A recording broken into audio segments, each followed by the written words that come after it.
nikapasua, nikaelekea huko. Sinaelewana. Sikumwambia Mungu mabaya. Ndio njia zinazofanya. Nilikuwa naimba wimbo. Nilikuwa naimba tu. Wewe ni sababu ya maisha yangu. Wewe ni sababu ya furaha yangu. Unastahili kuabudiwa. Na ndio maana Mungu alimtii sana. Kinyume na hapo akakata kusimama. Inatokea kile jambo letu. Panda wewe. Ndio maana kaka nimepotea. Dhambi. Mbona jana nilikuwa hela kunisahau mbali bwana kusahau mbali hata hiyo mbali na. Usiingie kwenye mtego wa dhambi. Lakini ukiwa umeshaanza kuelewa sasa inafikia wakati kwa nini nisitubie kazi zisizo na uhai kila siku? Maana sio unaifanya unajua mtatu. Nasikia kuna kazi nafanya kwa mtatu. Na nifanye ndio funde kwa nani ananiona. Afu Mungu mwenyewe anajua. Mungu mwenyewe anasema tuombe msamaha kila wakati. Mungu mwenyewe sio anasema tuombe 770 Bwana. Ina maana kama 770 yeye ni zaidi. Kaka sio hivyo. Dawa sio hivyo. Mtumishi wa Mungu sio hivyo. Usifanye au usifanye vitu ambavyo utakuwa ni mtu wa kutubia kazi zisizo na uhai. Nini ni mashairi yenyewe? Ukiwa ni mtu wa kuongoka dhambi mara kwa mara au mtu wa kuishia maisha ya kawaida mara kwa mara, unajua na mwenyewe kabisa unakuwa umepwaya. Hata nisikia kabisa umepwaya. Yaani unajisikia kabisa hata uambiwa hapo mtu kuna mtu muombe kwenye simu. Unaona? Live tu siwezi kwenye simu. Unaanza kuwaza utapenda kwenye simu. Kaka, wa Mungu hakuna ukuta. Muombe ile watu jazo wa mtakatifu kwenye simu, kumbuki hata idadi yake. Mwanzo nilikuwa wanaombea kwenye simu, lakini inawezekana. Kijana inawezekana. Binti kwenye mawani na yule inawezekana. Una udhuru. Binti mwenye sketi ya blue una udhuru. Kusomea kwenye maandiko Yeremia anaitwa na Mungu. Yeremia anasema, "Bwana, tazama mimi ni mtoto mdogo." Tunaelewana? Hamna Mungu mtumishi. Hamna Mungu mtumishi. Mzee wangu, una udhuru. Hata kama ni mzee, Mungu atakutumia kwenye uzee hivyo hivyo mzee wangu. Atakutumia kwenye namna zote zilivyo. Unajua Musa alianza kazi akiwa na umri. Musa alianza kazi akiwa na miaka 80, anawachukua wana wa Israeli. Mungu mtumishi. Wana wa Israeli anawachukua akiwa na miaka 40, Mungu ndo anamuita jangwani. Alafu akakaa miaka 40 kwenye jangwa lile akichunga kondoo wa baba Mungu. Hivyo ndio mwanaume akakaa kwa baba Mungu. Shemeni. Huyo jamaa akaishi kwa baba Mungu, baba hawezi. Wewe sema tuishi chakani, tuishi kwa baba. Alafu sasa unakula ugali wa baba Mungu. Wewe unajiongeza maana hivi ndio ugali na wanangu. Inabidi na mimi kachunge kondoo hao. Ndio kazi yako ili kufanya ule ugali ndio unakuwa na ujasiri. Miaka 40 Mungu anamfundisha unyenyekevu ili apate kuzitubia kazi zisizo na uhai. Asiwe ni mtu wa kuamka na kusimama, kuamka na kusimama. Maana akiwa ni mtu wa namna hiyo hawezi kusimamisha wengine. Kaka. Au miti ambayo imeanguka hivi imegama haiwezi kunyanyua hiyo paa. Maana sisi ni nguzo.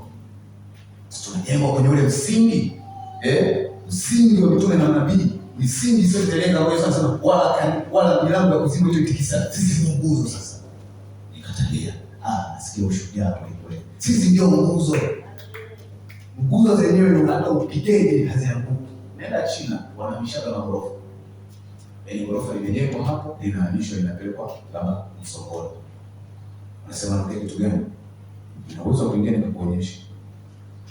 Tumisha Mungu. Simshaye kusikia hapo wenda mwewe kuona. Wanahamisha gorofa. Sio nyumba ndogo, gorofa inatembezwa. Kuja magari mengi ili uweze kubeba vitu vizito. Kwa nini haianguki? Misingi iko imara. Msingi wako iko imara. Kama unajijua kabisa wewe mtu ambaye unasema nitaimba ile hela futarudi. Bwana, nitampiga ndio. Bwana, wewe ni mashesho utatukana nitarudi. Wewe kama ndio hivyo ule mstari wako uenda upo hivi. Tunaona gari au pikipiki tunatembea kwa kieneo cha kundu kile kinaitwa. Ujue huko kinasoma kwenye kile cha kundeni wakatembea na pigaga sana hivi. Inakwambia kaka. Tena magari mengine yanaonyesha inaonyesha inaweka jeneza. Na magari mengine kabisa. Ukifika kwenye huo mstari kanatokea kalama jeneza pale. Yaani maana yake tunapoelekea matokeo yake ni kifo wewe. Sisi mtumishi wa Bwana Yesu asifiwe. Anasema hivi, kimsingi inapotokea mgongano wa mawazo ya mafundisho haya juu, kuna uwezekano mkubwa wa fundisho kutokuwa sahihi. Katika somo hili mafundisho haya yanafafanuliwa moja baada ya nyingine kwa undani. Kama tulivyosema, kwa hiyo ili tuweze kujua imani sahihi ni katika ukielewa hapa utajua kwamba huyu bwana anasema kwamba wewe usijali jana, umeanguka usijali. Ukianguka tena mgeni mmoja baadaye pia tumbo afuata mbele. Ukianguka tena wewe njoo uniambie. Ukianguka tena wewe njoo uniambie. Neno Mungu linasemaje?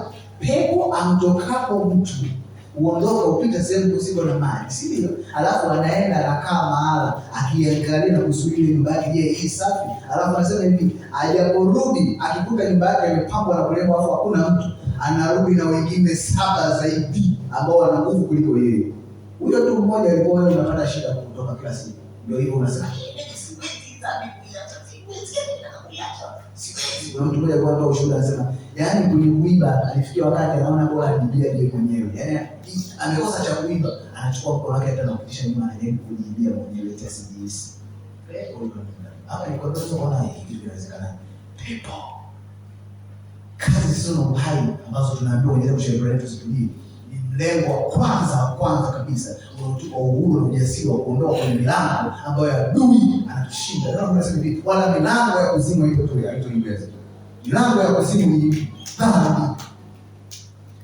Wasi kutokutii. Kuanguka mara kwa mara ni mlango wa kuzimu.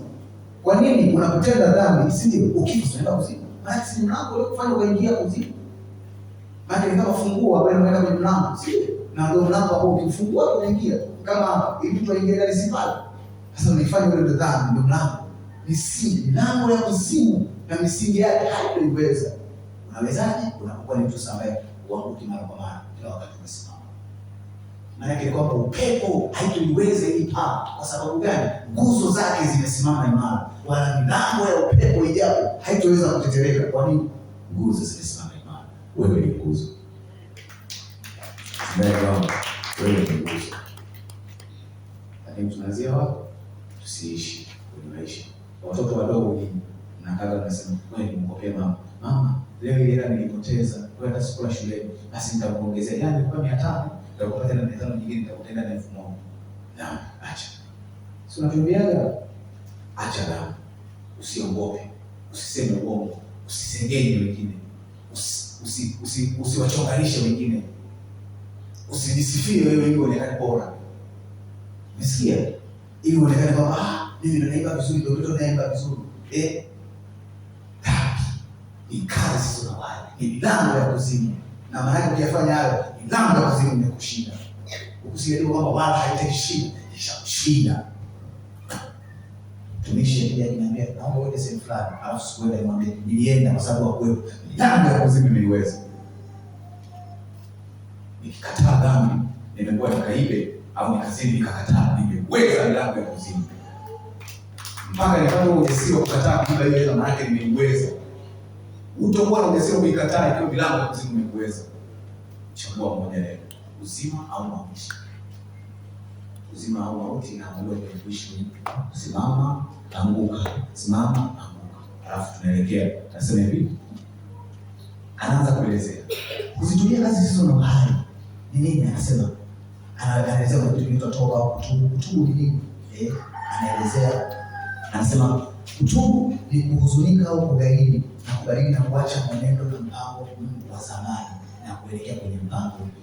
Kutubu maana yake ni kuacha dhambi kwa kusema kwamba nilikuwa kila siku naenda kilabuni, tangu leo sitakwenda tena kilabuni, nitaelekea kwenye nyumba ya Bwana. Kama vile Paulo anavyosema, wala msilewe kwa mvinyo, bali mjazwe Roho. Basi mimi sitalewa tena kwa mvinyo, nitajazwa Roho.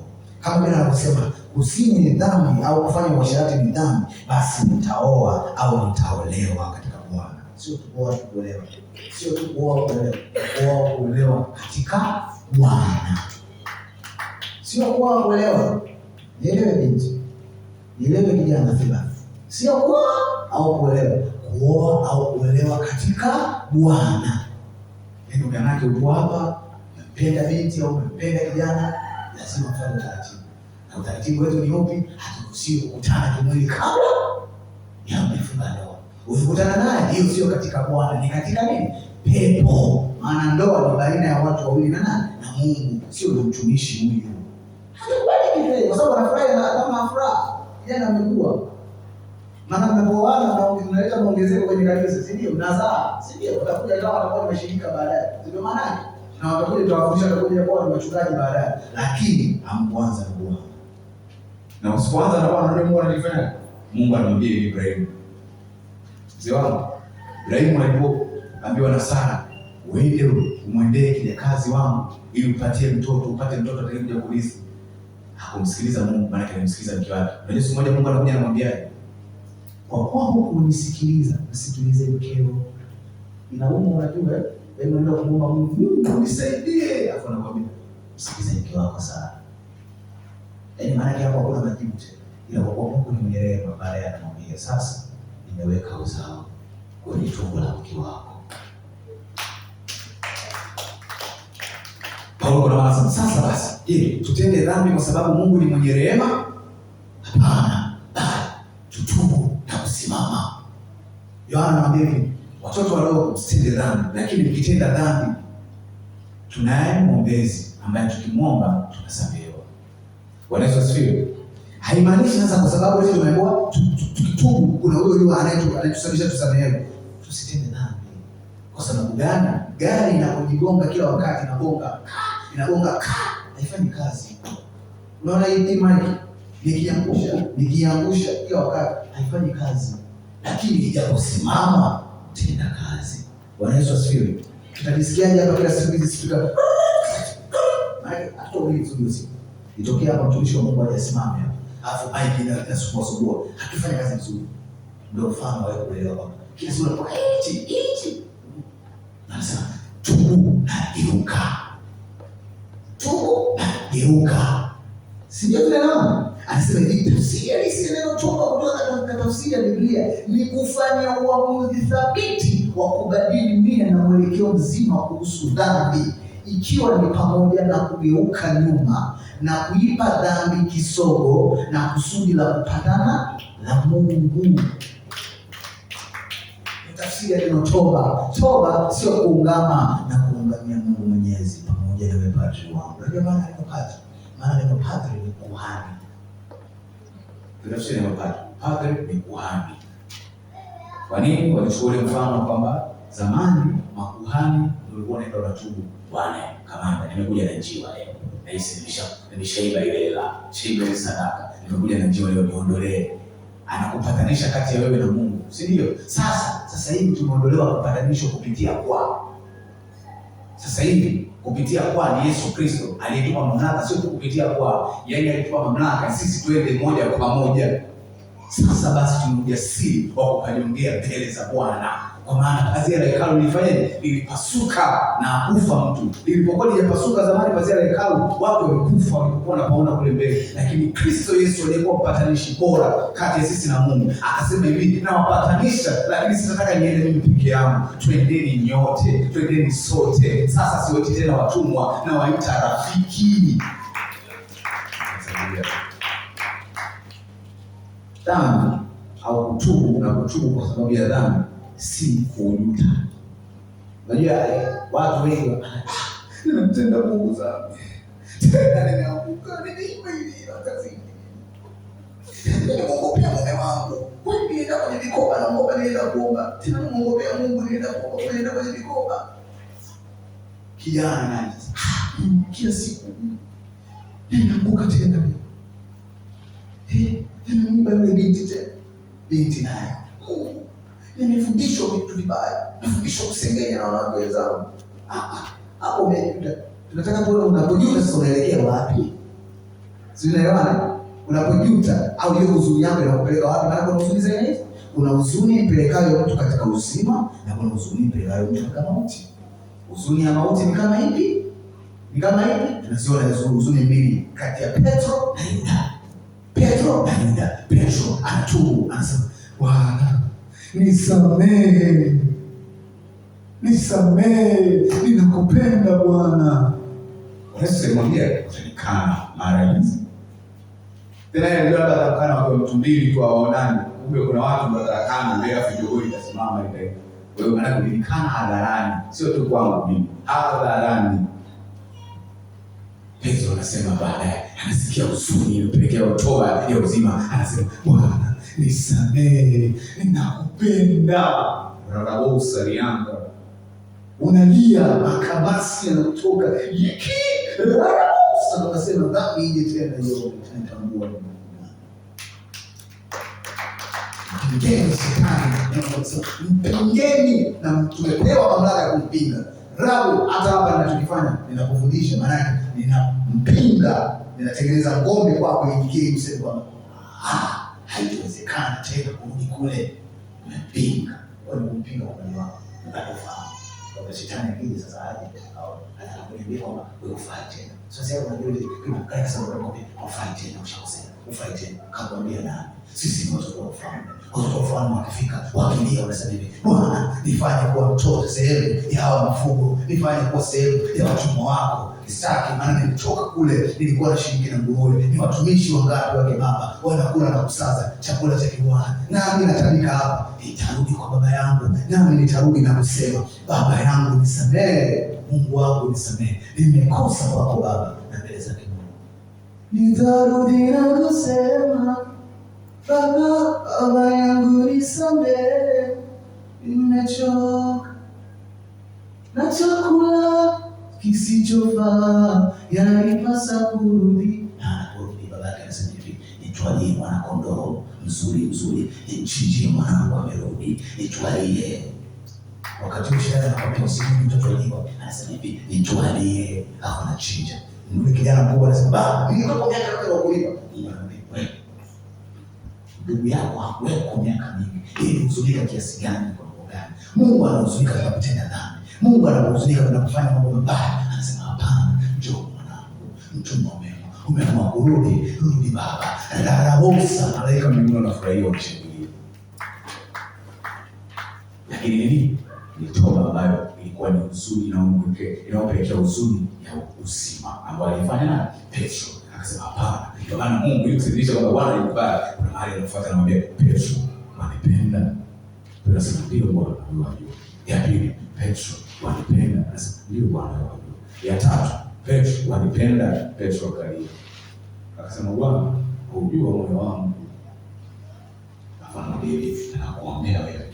Ili utakaposimama uombee wenzio kwa sababu tumekiwa na imani. Rakabosa yanda rabosa. Yaani Mungu hapo anakugeuka, kumbe anasema hivi, kuja kufanya dhambi, mimi nakungoja urudi unifanyie kazi yangu. Kwa nini kufanya dhambi? Kuibwa, kabisa mtu mwimbaji.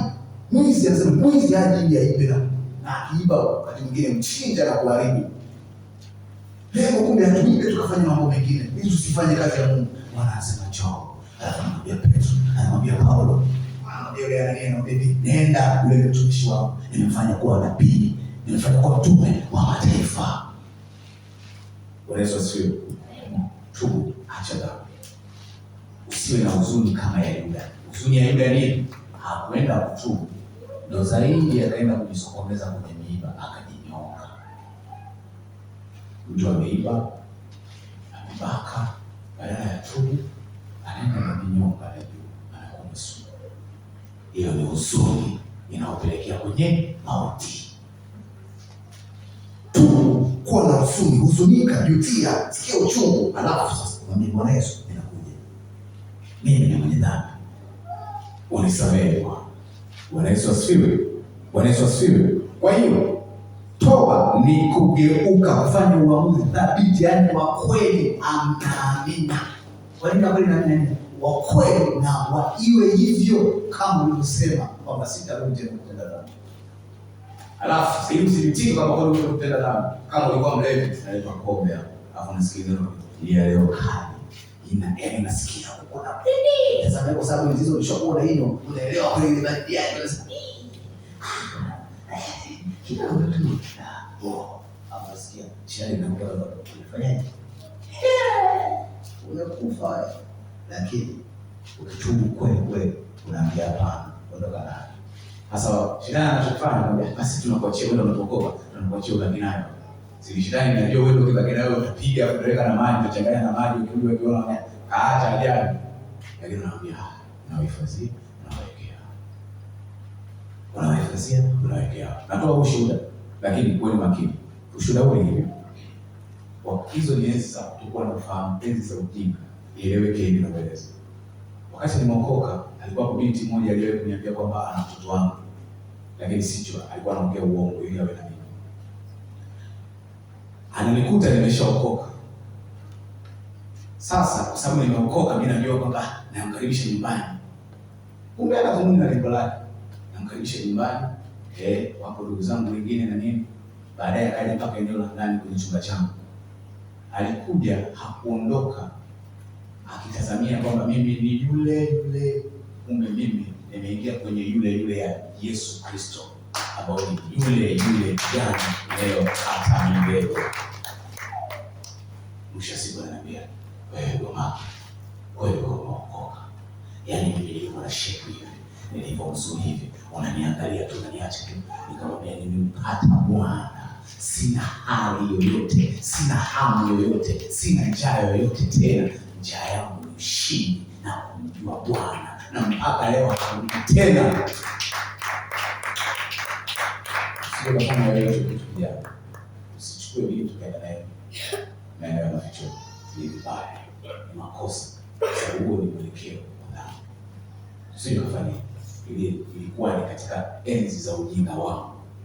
Sikuwa na hekima bado kwamba haipaswi tena hata kuondoka nao. Maana haikuwa katika ndoa mimi na yeye, katika uasi haifai tena kuondoka nao. Ndio maana Mungu anasema hivi, jaribu mazungumzo mabaya huharibu tabia. Wakati mwingine huja wakiwa waonekana na hekima ya kimungu, lakini kumbe wana hekima ya uasi na kufa kwa jamii yetu ya kiimani. Kabisa mtumishi. Na watumishi wengine wanakuja mahali hapa, wanajifanya ni watu kama sisi. Tunawafuata imani moja yenye nia ya kuenda mbinguni na kujaa roho wa Mungu. Siku leo kwa mbinguni anajifanya mko na sisi, akiongea wewe habari Bwana, lakini kumbe ni mbwa mwitu. Anasema mbwa mwitu uingie katika kundi la kondoo, maana yake nini? Uigiza na huo na maigizo kama wa hiyo kondoo kweli. Kondoo ni watii na wanyenyekevu na usikiliza yote, karibu Bwana. Kwa sababu kondoo wamefundishwa kukaribisha, kondoo wamefundishwa kubariki. Kwa hiyo ajabu mtu anasema karibu, kumbe hawajui wakati mwingine wamepoteza mtu ambaye ni mbwa mwitu. Kumbe ni mtu ambaye ni mwidadi kwao. Bwana Yesu asifiwe. Bwana Yesu asifiwe. Mambo haya yanatuelea mioyoni mwetu. Tunaelewa. Anasema hivi, tafsiri halisi ya kuzitumia kazi zisizo na uhai ni tabia ya mtu wa Mungu kuishi maisha ya kuanguka na kusimama kila wakati, kukosa msingi hapa. Kumbe ni tabia ya kuishi kwa kuanguka kila wakati. Leo nisimama, kesho nisimame. Leo nisimama, kesho nianguka. Anakosa msingi imara. Hivyo ukijikuta mtu wa Mungu kushindwa kuhimili majaribu yanayokuja na kumlazimisha atende dhambi na kulazimika kutubu kila mara, jambo ambalo linaweza kumfanya kuachwa na Yesu atakaporudi. Bwana Yesu asifiwe. Kumbe haya mambo yanaweza kufanya tuachwe na Yesu atakaporudi. Ndio maana sisi tusitubie kazi zisizo na uhai. Kwa nini? Maana yake ni kwamba ajabu Yesu anasema hivi, mmoja aacho, mmoja achukuliwe. Wawili watakuwa kutoka shambani, mmoja aacho, mmoja achukuliwe. Wawili watakuwa kama wanalala, mmoja aacho, mmoja achukuliwe. Watu wengine wanabizana, sasa Yesu atakujaje wengine kwa wamelala, wengine wameacho, wengine wanatoka shambani. Dunia ina pande mbili, na usiku na mchana, si ndio? Kuna nyakati kama sisi tumeamka ni asubuhi tunafanya kazi. Kuna mataifa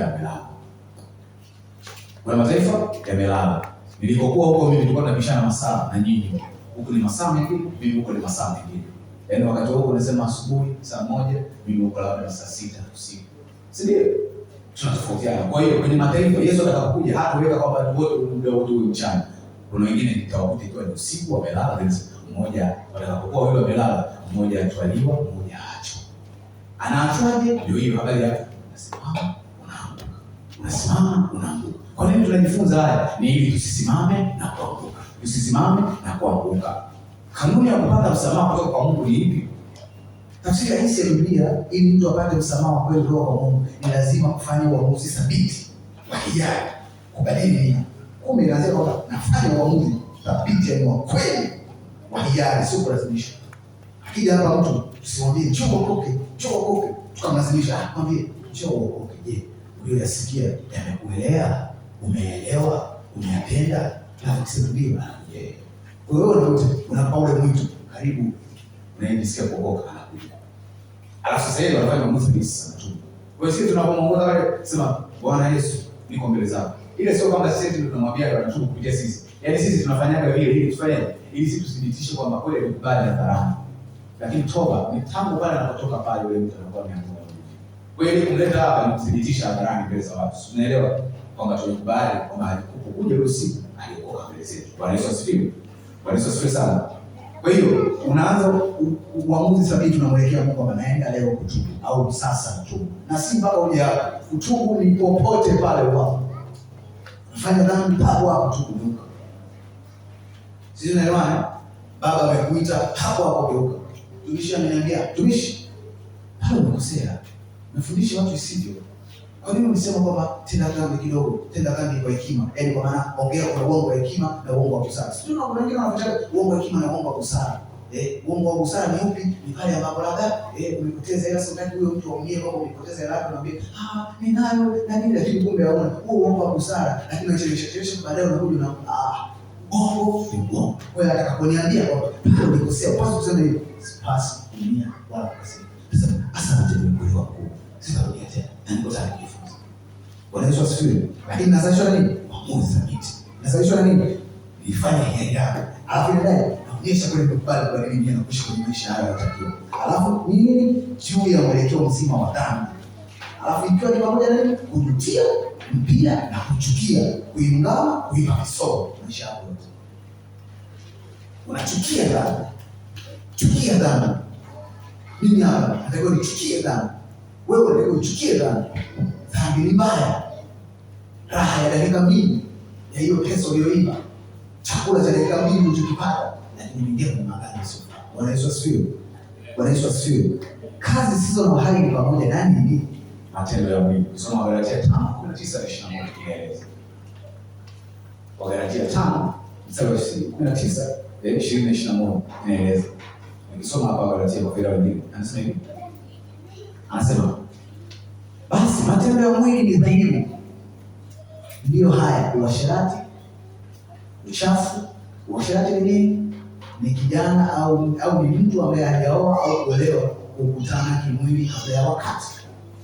Uzinzi ni nini? Ni mtu aliye kwenye ndoa kukutana na mtu mwingine nje. Tunaelewana?